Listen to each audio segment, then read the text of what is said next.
Selamat pagi, salam sejahtera dalam kasih karunia Tuhan Yesus Kristus. Pada Bapak Ibu, saudara kami, Jemaat GPD Ebenezer Duku Pakis dan Jemaat GPD Gloria Karangrejo, dimanapun saat ini berada, yang senantiasa dikasihi, dicintai, dan dilindungi oleh Tuhan Yesus Kristus.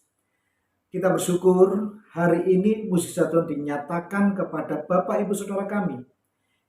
Yakin dan percayalah, segala sakit penyakit, baik secara fisik, perekonomian, hubungan suami istri, hubungan orang tua terhadap anak, sakit secara harapan di dalam pekerjaan dan usahanya, yakin percayalah, Tuhan Yesus memberikan kesembuhan, Tuhan Yesus memberikan pemulihan, dan tangan kuasa Tuhan senantiasa menopang di dalam segala pengharapan kita.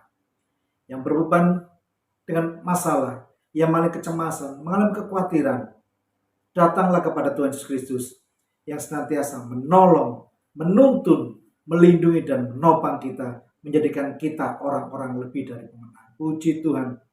Bapak Ibu saudara kami dikasihi oleh Tuhan, saat ini mari kita bersama-sama menteladani kisah dari Bartolomeus anak Timeus yang bisa menginovasi kita, memotivasi kita untuk mendapatkan pemulihan, kesembuhan, dan pertolongan Tuhan yang penuh kuasa di dalam kehidupan ini. Puji Tuhan. Sebagai dasar renungan firman Tuhan, saya mengajak kita bersama-sama membaca dalam Markus pasal ke-10 ayat ke-51. Demikian firman Tuhan. Tanya Yesus kepadanya, apakah yang kau hendaki supaya aku perbuat bagimu? Jawab orang buta itu, Rabuni, supaya aku dapat melihat. Puji Tuhan. Bapak Ibu saudara kami dikasihi Tuhan, kita semua tahu kisah tentang Bartolomeus ini. Dia seorang pengemis yang buta, di mana setiap hari duduk di pinggir jalan memohon belas kasihan orang untuk memberikan sedikit berkat kepada kehidupannya Bartolomeus. Ada beberapa hal, 3 hal yang bisa menteladani dari kisah Bartolomeus di dalam kehidupan kita. Hal yang pertama adalah Bartolomeus tidak terintimidasi terhadap lingkungan, apa kata orang saat itu. Dengan segala keterbatasan, Bartolomeus tetap berseru, Yesus anak Daud, kasihanlah aku. Dia memohon pemulihan, memohon kesembuhan di dalam keterbatasan Bartolomeus pada saat itu.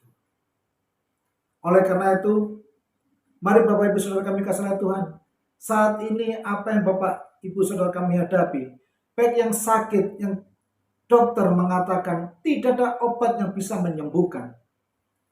Saat ini bila engkau adalah orang-orang yang berdosa, orang lain mengatakan tidak akan diampuni dosa. Bila saat ini usaha pekerjaan kita mengalami keterpurukan, bahkan cenderung mengalami kebangkrutan, dan orang-orang di sekitar kita mengatakan tidak akan bisa mungkin dapat bangkit kembali. Yakin percayalah Bapak Ibu, saya mengajak kita jangan terintimidasi dengan apa kata orang, apa kata kondisi lingkungan saat itu. Percayalah hanya di dalam tangan kuasa Tuhan Yesus Kristus kita memperoleh kesembuhan, kita memperoleh kekuatan, kita memperoleh pertolongan, dan Tuhan menuntun kita menjadi orang-orang yang lebih daripada pemenang. Hal yang kedua yang bisa kita teladani dari kisah Bartolomeus adalah meskipun Bartolomeus cacat secara fisik, tapi tidak cacat mental.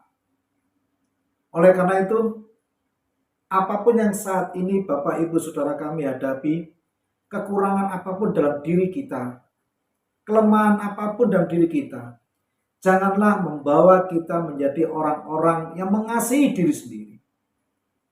Teruslah bangkit, memohon tuntunan Tuhan, memohon pertolongan Tuhan, supaya membawa kita berjalan seturut kehendak firman Tuhan, menjadikan kita orang-orang yang senantiasa berhasil dan orang-orang yang senantiasa lebih daripada seorang pemenang. Puji Tuhan. Hal yang ketiga yang bisa menteladani dalam kehidupan kita adalah setelah Bartolomeus disembuhkan, dia meninggalkan jubahnya yang lama. Oleh karena itu, mari Bapak Ibu Saudara kami dikasihi oleh Tuhan. Saat ini Tuhan sudah menyembuhkan kita semua. Tuhan sudah memulihkan kita semua. Mari kita tinggalkan dosa-dosa kita. Kita tinggalkan segala perilaku kita yang tidak berkenan ke hadapan Tuhan. Supaya Tuhan mengubahkan diri kita. Menjadikan kita orang-orang yang senantiasa di dalam kasih karunia Tuhan Yesus Kristus. Mari Bapak Ibu Saudara kami kasih oleh Tuhan.